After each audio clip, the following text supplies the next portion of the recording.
Hello, everyone, and welcome to the Launch and Prosper podcast. It's James and Alma Curran here. We run linchpinfunnels.com, a full-service funnel building agency focused on the recurring revenue framework known as Linchpin. Today, we've got an amazing guest. He's a former client of ours and someone who is an overall badass, great guy, someone who's fighting the fight on all kinds of different fronts. And we were blessed to be able to work with him to bring his funnel system online last year. So without further ado, welcome Dr. Teimojin Tan. James, Alma, the linchpin guy, thank you for having me. You literally saved me years because I went to 10X in 2019, saw Russell for the first time, and I was so broke that all I could do is the free plus shipping book.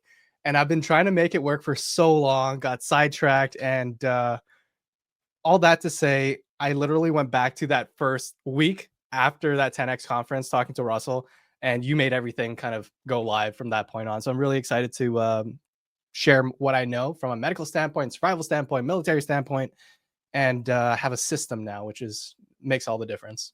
It really does. And one of the big things that one of the goals you had was you are, and we'll probably get into your background, but you're, former military emergency room doctor, and you're like, this is great. I'm helping people out, but I also want to have more time to start a family and be able to have some things happening so that it doesn't require my boots on the ground or trading your time for money. So one of the main motivators for doing this was to be able to free things up. And so we're excited to be able to play a part on your journey.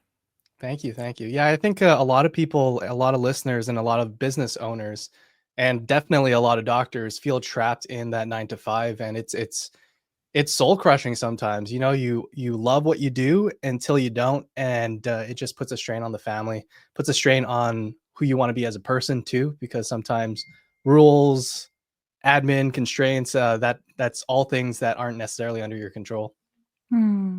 Yeah.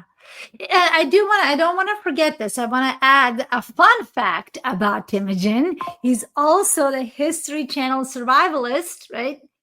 Yep. Season 9 of Alone on any network and History Channel. It's literally on most streaming platforms, Hulu, Apple, Amazon Prime. And it is the combination of me trying to combine my medical skills and my survival skills in real time. They literally just give you a choosing of 10 different items. You're against 10 very seasoned survival experts, and it's 99% self-filmed. So not only are you building a shelter, finding water, hunting, fishing, doing all these things, I have 4 different cameras that I'm moving around to document the whole experience. So it was definitely a huge challenge, and I'm really proud of how I performed. And it was really cool to tell my story there. And for our funnel hackers out there, I very intently use Russell's expert secrets to tell my story on live TV, which was one of the most fun things ever. Yeah, that's amazing. So on the back end, I made sure that I told it in the way that I thought would impact the most, would tell my story, and on the back end, whether I won or lost or did horribly, that I would help funnel people into my world. Oh my goodness. So we need to let Russell know, because James is going to be hanging out with Russell tomorrow and Saturday. Awesome. Yeah. So we gotta share this. That's probably the perfect webinar, like that sort of framework, or Yeah. Okay. That's amazing. That's probably the most unique utilization of the perfect webinar framework in history. So yeah, I'll make sure to drop that. Yeah, just me starving, losing 63 pounds, and trying to get a message across, trying to go over my internal objections, my external objections, a vehicle of survival medicine, and a call to action to help me teach hundreds of thousands of families across the world how to prepare for medical emergencies, both in the wilderness, but in your everyday situation. It's crazy how many natural disasters are going on. Like, you experienced that yourself. I was literally there. I landed on the Thursday, Hurricane Helene hit on the Friday, and I was like, James, what's going on? I see you posting, and houses completely demolished. And some of the community members that I was with, it's like they couldn't find their wife. A landslide just took their house, and she was gone. So you were here? Yeah, I was here. I was about to teach a course, and I hopped on a plane, hoping that it would pass where I was going. I was past Blowing Rock. It did hit us, and luckily we were high up in a mountain that like we still have electricity and water, but as we went down, everyone was affected, and it was really crazy to see. So you have definitely the hurricanes, the floods on the East Coast. We have snowstorms up here in Maine. They have forests out west, and gun violence across 35 states plus DC is more common for death compared to motor vehicle accidents, which is insane. So knowing these things that can kill you within less than 5 minutes, no matter who you are, especially if you're working this hard to run your business, to grow big, and to do everything for your family, it literally can change in less than 5 minutes. So that's kind of what I'm trying to provide and share. Yeah, and Teimojin, obviously you don't have to be doing this, right? This is, I mean, I understand that you're passionate about this, and there are not many people out there who are more skilled than you to even teach this, but you don't have to do this. So I'm curious, at what point did you decide that it was important for you to start teaching these people? It's a combination of a few things, like there's definitely a deficit in medical education on the broad range of things. So there's just like, if you ask, let's say everyone that how many people know how to stop a bleed, correct an airway, to do proper CPR that has like a 90+% of success of bringing someone else? Like, not a lot of people know that. And it's a shame, because one of the biggest like sadnesses that I have as an emergency room doctor is when I get a call from the ambulance and saying, "Hey, Dr. Tan, we've been working on this person for an hour and a half. Can we just call it on scene?" Not even coming over. And they're like, "Yeah, like the partner didn't know what to do. Started compressions on a couch, wasn't really effective. We got there 15 minutes, and 15 minutes without oxygen, you're pretty much brain dead." Sure. And it's not something that just happens to old people. I had a 17-year-old come in, and he was just feeling weird, and his heart stopped in the parking lot. The only reason why he's alive today is because we were able to get to him at the parking lot. Wow. If he was at home 10 minutes like earlier, mom didn't know what to do, dad didn't know what to do, he would have died right there on scene. So that call is definitely something that drives me forward.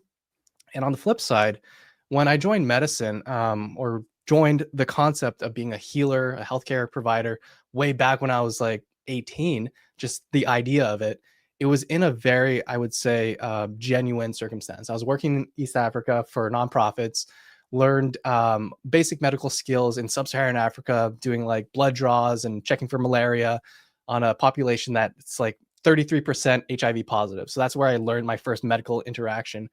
And the payment system was like, okay, if you can afford it, great. If you don't, like, here's a chicken, here's a fish, and we'll still treat you. And that exchange and that community aspect of being that person for that area was the most fulfilling kind of mission purpose that I've had since then. And to try to practice like that in our day and age in North America, it's almost impossible. You need some kind of supplement.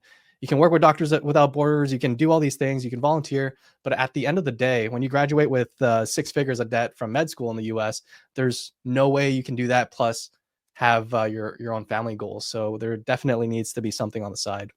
Yeah. Yeah. And again, you could have picked anything, right? Based on your education and your background, yet you picked this. And you're driven by these people that you get to help all the time.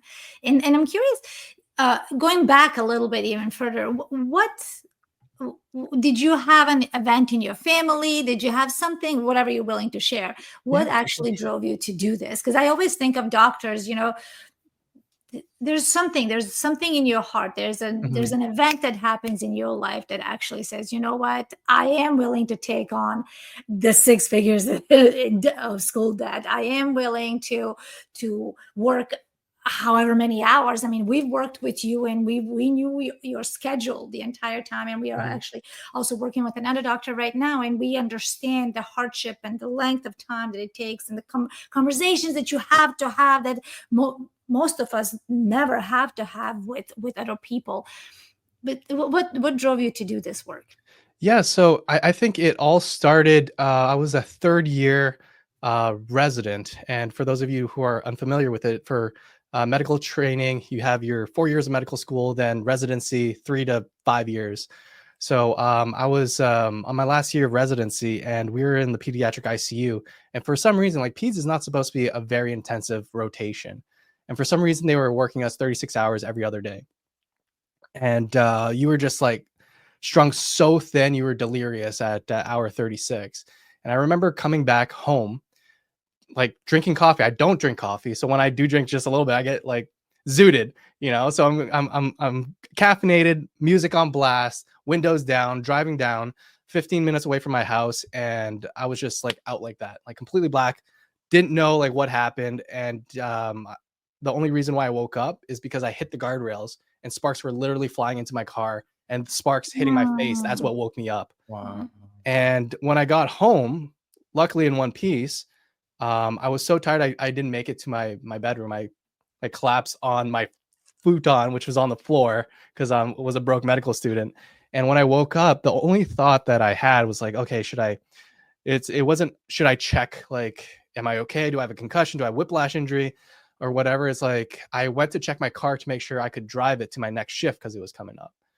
And it took me about a week or so to realize how toxic that was. And it was I was very fortunate to have a very close friend of mine who invited me to Grant Cardone's 10X conference. That was my first like introduction to business, online business. And I was seeing all these speakers out there, all these kids, like little 16-year-olds making millions and millions of dollars. And when I asked them, like thinking that I did some kind of scam, like they're talking like CEOs, which was so impressive. Yeah. And Russell was one of the last speakers. And of all the speakers, like I was like, okay, yeah, that's cool. Like, that's cool. I'm not sure if that applies to me. And then when Russell gave his like perfect webinar, I was like, oh my goodness, I need to do whatever he's telling me to do. And I saw the people rush for the orders. I saw that amazing table rush, and I was like, I can't afford that right now. I literally, I don't even think I had a credit card at that time. And I got his free plus shipping book, read it cover to cover like multiple times. And from then on, I was like, this is going to be the way that I can practice the way I want to practice. Because the end goal for me is to be at a financial state where I can volunteer 100% of my medical services. And that would allow me to go back to how it felt to be a doctor to serve. You know, none of this insurance stuff, none of this RVU stuff. If you see like an extra 3 people, you get an extra few $100s an hour. Like all that just sucks the soul out of everything. And I just wanted to split it completely. So that's the drive. And it's helped me push through working literally 3 or 4 extra jobs with the funnel stuff, the social media stuff, the marketing, and learning all these different things. It's definitely been a journey. Yeah. And now you've had a community for a year now. Yeah, I think Yeah. so. It's coming up on a year. And how's that going? So the community has been really interesting because it's a demographic that I didn't think was interested in this type of stuff. Like when I think about wilderness medicine and survival, I think of like the young person who's a hunter, who's a camper and a hiker. And I was getting these sweet old ladies like in their like 60s and plus, and they were like some of my best, most engaged students, which was so cool to see. I had a student who lived on the 3rd floor of like a condo. And she was like, I'm going to practice my fire stuff no matter what. And she was going to the little barbecue stands and parks and like practicing her fire making stuff. And it's been so cool to see how people adapt and ask different types of questions, because their perspective actually makes me a better teacher, because I'm like, oh, by the way, like this is what Jane told me, and this has like helped her tremendously. And even like naming things that make it easier to understand. So it's been really cool to see that community grow and to kind of morph into whatever demographic I think values this type of information. And yeah, it's been really cool to have a community and to evolve as a creator and as a content producer. Yeah. That's amazing. One of the things that an identity that I'm adopting now is that of an impact architect. You know, I feel like we are architect impact with our engines, our impact engines. And I feel like these communities, these courses and membership and everything are really these vehicles for creating impact. And your mission is so impactful. So I'm wondering now, you've actually been doing it for a while. How have you felt from an impact perspective, like from real world? And I know you've done like, retreats and things before, but on the online scale, like, which was kind of like a question when we first started working, like, will this work online? What's the impact felt like for you? So I think the impact for me is not necessarily people running into the outdoors and having these grandiose expeditions. It's for the people who are at home who may not be super comfortable with survival skills or medical skills, and they now have that confidence to be like, okay, like if power goes out, if we don't have water for like 2 weeks because of something happening, if our place floods and we are soaking wet and we don't have extras, we know how to stay warm. We know how to signal for help. We are prepared for that long haul, whether it's a war, natural disaster, or something else. And we're able to keep our families safe, which I think a lot of people want to do, because it really takes as little as a few minutes of either a field guide or a video lesson to have like one aspect of a key skill that literally makes a difference when you have like seconds to act, which I think is has been really cool. And definitely as you're practicing these survival skills, people are bound to get injured in some way or another. So it's been also cool to go outside of the direct curriculum and be like, oh, Dr. Tan, like, by the way, I did this, like, what should I do? And it turns into like a little mini masterclass, and it's cool because the people who teach wilderness first aid, first responder courses, and all these, they are almost constrained in a curriculum bodied by like an organization. When you get trained directly from a physician, it's like, this is exactly what I would do if you would come into my ER, or this is exactly what I would do having all the stuff that I have in the ER at my home, so you know what to have, you know how to use it, and you know when to use it as well. And the complications or the anticipatory kind of like a trajectory of how you're healing. And that just goes like loads and loads above any standard curriculum, which is really fun because I love teaching. I love teaching. Yeah, as you can tell, you're glowing, you're You light up. smiling, you're light up. I'm curious now. One of the things that first of all comes to my mind is when Tony Robbins talks about your ideal client at his business mastery, because we have so many gurus out there teaching, who do you serve, right? And it's so important to know your audience, but what always comes up for me is Tony Robbins's question, who is your ideal client and who does your ideal client need to be? Right. So when you were saying, you kind of went into this thinking about these younger people, camping, hunting, fishing, but then your audience really needs to be these sweet 60-plus-year-old ladies who really want this. And on the backside of that, I don't know if we shared with you, we went RVing across the country last year. And that alone, that demographic, right? We don't know anything. What we know is what we've learned from you. So, but we don't know much. Which isn't enough. Yeah, we need to go to this challenge. Exactly. Yeah. Yes, but it's really. We were in the middle of Oklahoma at one point, and there was this group of these widows. These were mostly women in their 60s, 70s, and they're RVing through the country, right? And they're just doing their thing in their little micro RVs, just like one woman or two sisters or something, whatever that combo is. And now, as I'm listening to you, I'm thinking, oh my goodness, there's this entire demographic of women or people in general who are exploring the country, who are exercising their freedom to explore, but they need these skills because what the heck are they going to do in the middle of Oklahoma, right? Absolutely. Yeah. When you think about average response times, even in cities, it can be more than 15 minutes. And the kind of foundation of what I teach you first, your first milestones, is addressing and mastering your ability to manage those things that can kill you within like 5 minutes. So all those things, like typically, if I see you in the ER, it's to pronounce you if you don't know how to do those things. Wow. That's how powerful that is. And I would say the majority of people do not know how to do that, or they do not know how to do it well. When we think about RVing or anything outside of general cities or even suburbs, that's where a lot of the survival components come in. Because let's see, if your RV breaks down, you have no source of energy. Your fuel is at an all-time low. You have a limited supply of food. You don't know when the next person is going to drive by you because you're in the middle of nowhere. Things get scary really quickly.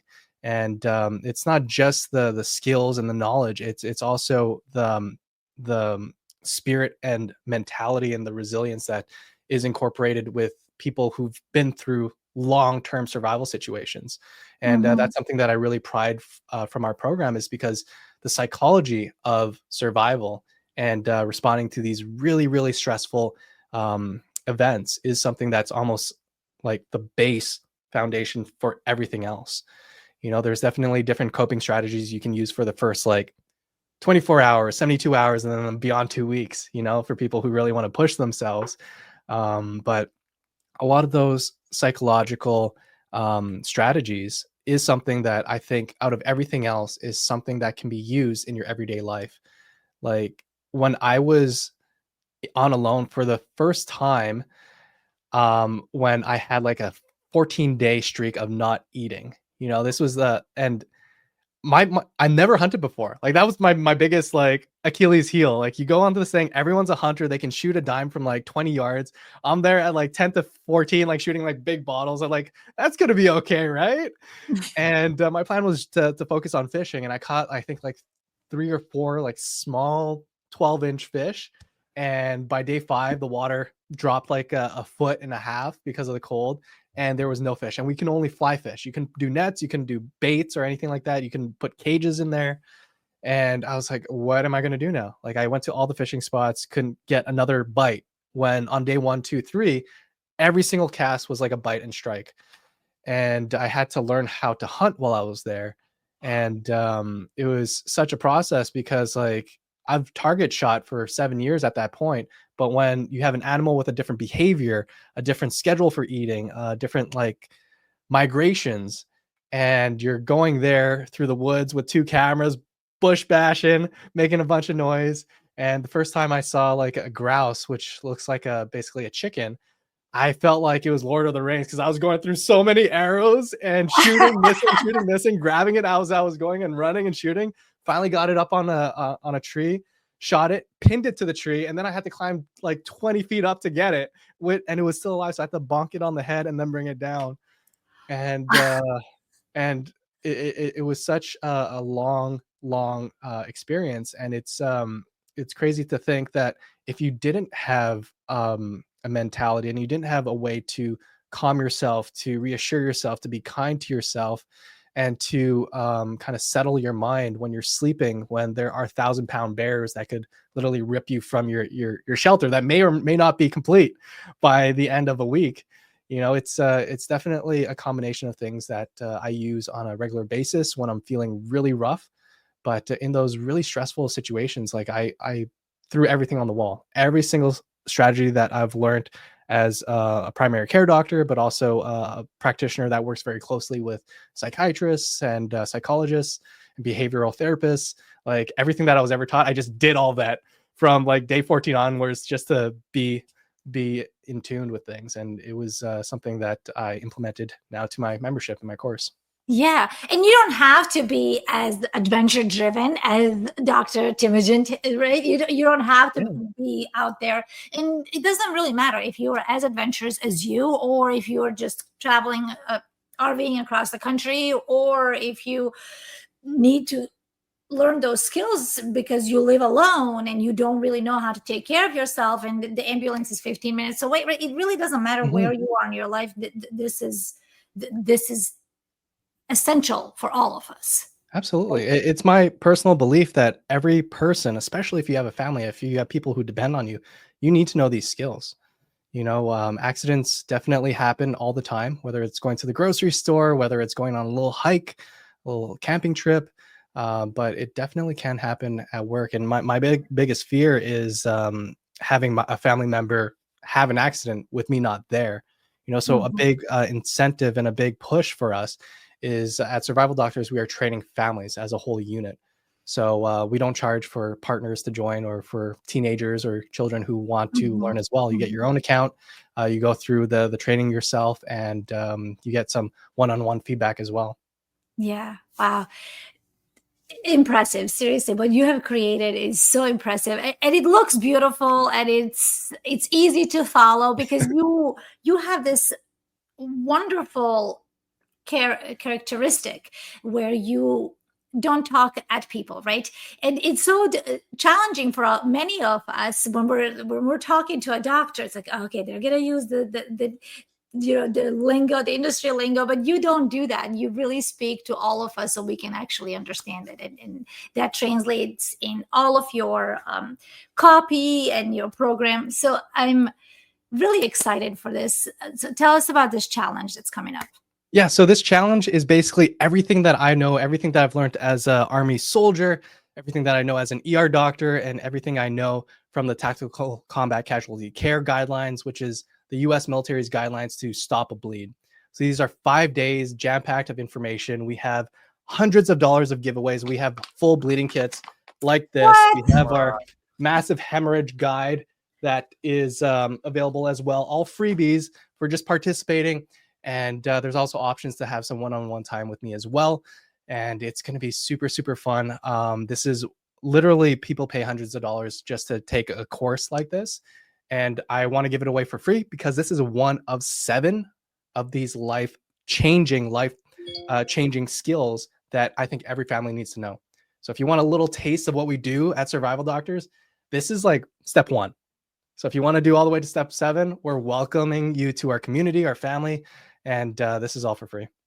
Yeah, that's so generous. And from a marketing perspective, this sounds to me like an Alex Hormozy style thing where you're giving away something for free, something that actually solves a problem. And what bigger problem is there than stopping the bleed, right? Can you so I'm curious to know more about obviously big bleeding is like a thing you want to stop, right? Mm-hmm. But like, what are some of the contexts that we might encounter? Like, how can me, the average guy, relate to this? If I'm not going to be, maybe I had this false preconception of like, okay, mm-hmm.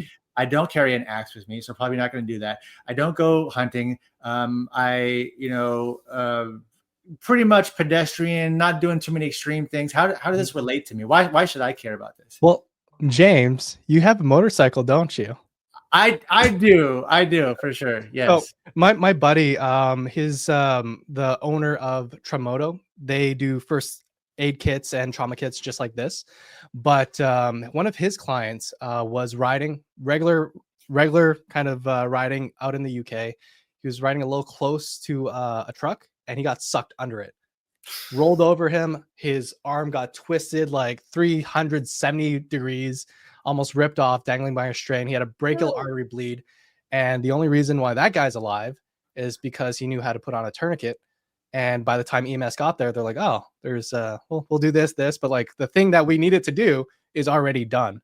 Wow. Versus I don't know if you're going to live through this. So that's the biggest difference, because you do bleed out within minutes.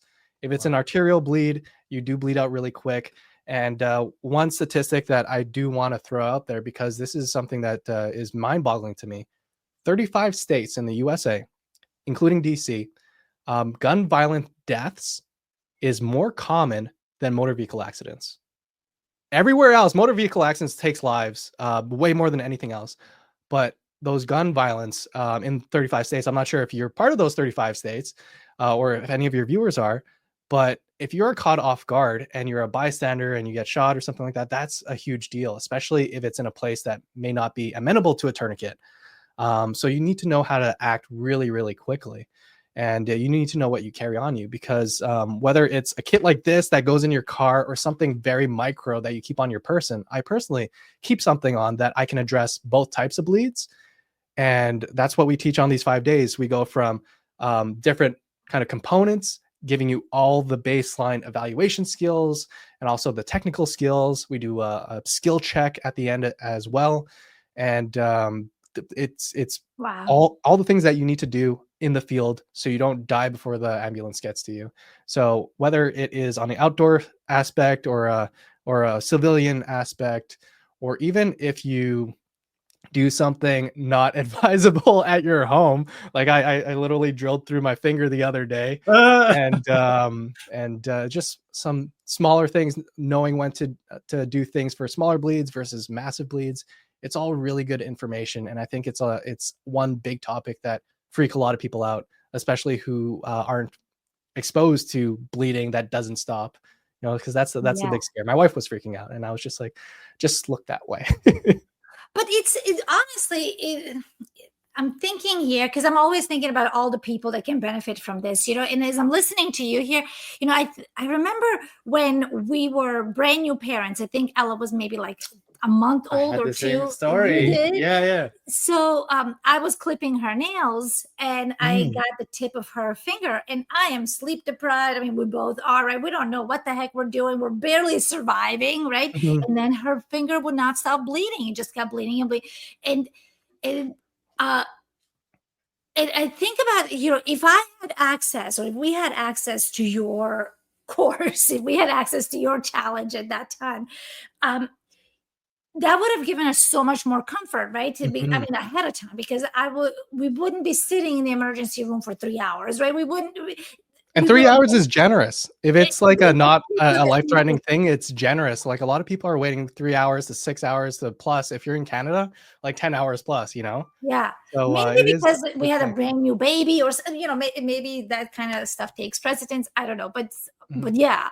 But if we had you in our living room and we're so sleep deprived and we're terrified to take this baby out into the world, and driving with a baby when you're sleep deprived is Mhm. scary, especially at nighttime, right? Very scary. So I can't imagine any of us, regardless of where we are in life, not wanting access to this knowledge. Yeah, absolutely, absolutely. And when we think about like bleeding on a spectrum by age, things that can save an adult's life, like this tourniquet, Mhm. it doesn't fit for anyone who you can wrap your finger around their arm or leg. So Mm. infants, dogs, really elderly people. If you don't know that, you can put that on and they can still die. So knowing the myths and the limitations of all these things from a physician standpoint is super important as well. And is that covered in the challenge? Yep, that's in the challenge. No. I literally give you everything that I teach, what I personally use in the challenge, Mm. because I truly believe like our 7-step framework for saving lives within that first 5 to 7 minutes, like it's what every family, what every person needs to know if they don't want to die. Right. It's as simple as that, because if you don't know that knowledge, it likely the case if someone around you doesn't know it, you will likely pass away. Wow. That's incredible. And when is this challenge? It is starting next Monday and running till Friday. It's at 6 p.m. Eastern Standard Time. People who sign up, it will be on our Mighty Networks community. And yeah, there are replays and also upgrades if you want that special time and additional gear as well. Yes. How much does it cost? How much ought to shell out to join the challenge?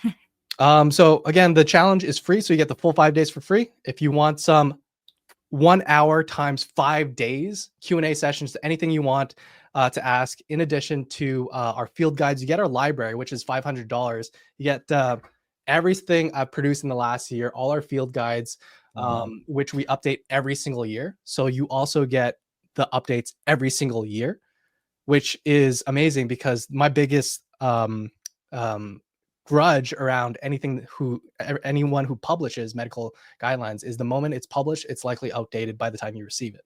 So Wow. everyone gets the updates every single year. And then you also get certifications as well. So Stop the Bleed certifications cost hundreds of dollars.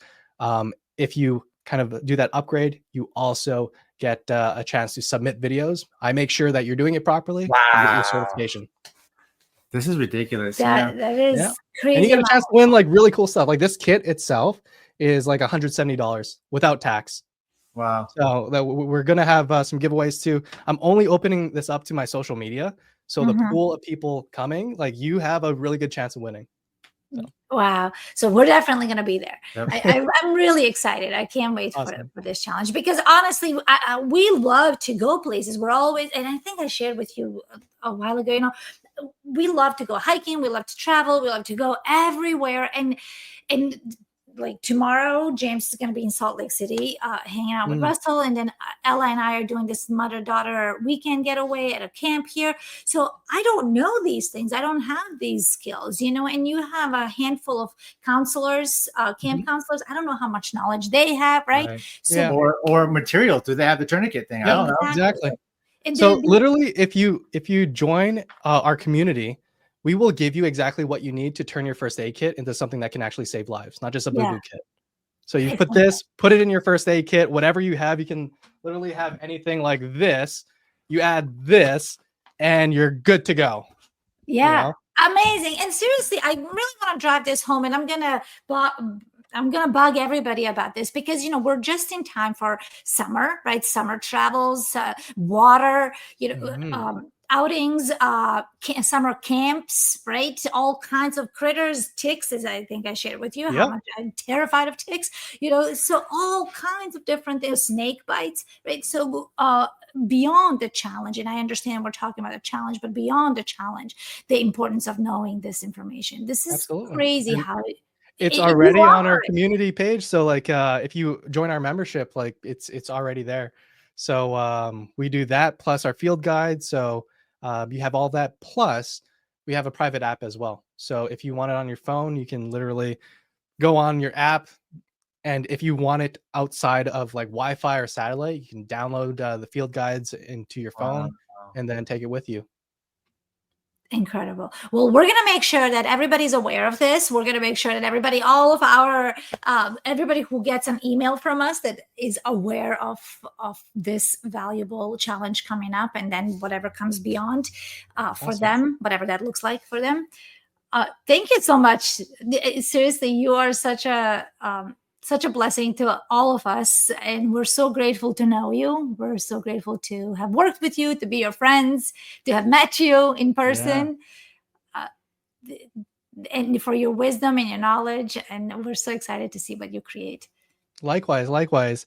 I think the journey that I've seen you gone since the first time we worked together till today, it's been amazing to see that really rapid growth. And anytime anyone asks me for anything website or online, I just say, go to James. As easy as that. Yeah. Super grateful for your brother. That's it. Yeah. Awesome. All right. Well, thank you so much again. And everybody who's watching, please check it out. Watch the replay. There's already some incredible information that Teimojin has shared with us. And then if you are ready, and you should definitely be ready to join the challenge, just click on this link that James has shared. And we're going to be there, so we can't wait to see you there too. Awesome. I'll shout you guys out. All right. Thanks, everyone. Bye-bye. Take care, guys.